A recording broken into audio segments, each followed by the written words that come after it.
So I wanted to let you know that we have information today, including from downgraded intelligence, that we're able to share with you about how Russia is laying the groundwork to annex Ukrainian territory that it controls in direct violation of Ukraine's sovereignty. We are seeing ample evidence in the intelligence and in the public domain that Russia intends to try to annex additional Ukrainian territory. Russia is beginning to roll out a version of what you could call an annexation playbook, very similar to the one we saw in 2014. Already, Russia is installing illegitimate proxy officials in the areas of Ukraine that are under its control. And we know their next moves.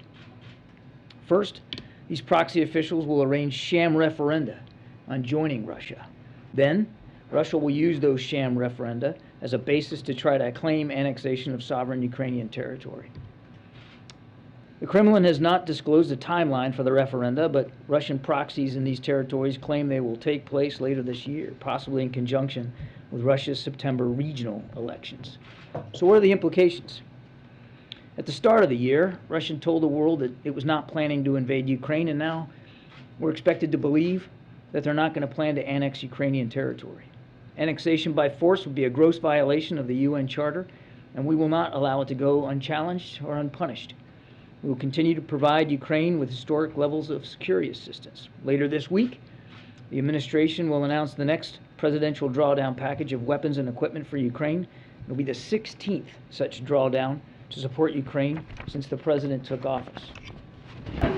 Given what you've said about Russia's annexation plans, what is the U.S. assessment of President Putin's visit to Iran and why he was willing to take such an unusual and risky trip at this time to meet with the supreme leader? Well, I'll let Mr. Putin speak for why he decided to go at this particular time, but I would say three things about this trip. One, it shows the degree to which Mr. Putin and Russia are increasingly isolated. Now they have to turn to Iran for help. Two, it shows the degree to which his own defense industrial base is having a hard time keeping up with his unprovoked war in Ukraine.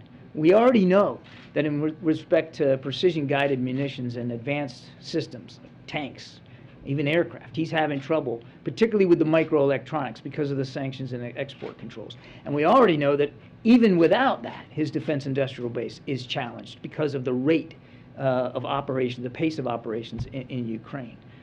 And then the third thing I think this indicates is the degree to which he has absolutely no intention of stopping the war and sitting down in good faith and a negotiated settlement with Mr. Zelensky. He has every intention, quite the contrary, because now he wants to go buy several hundred UAVs to continue to prosecute this illegal war and to continue to kill Ukrainians.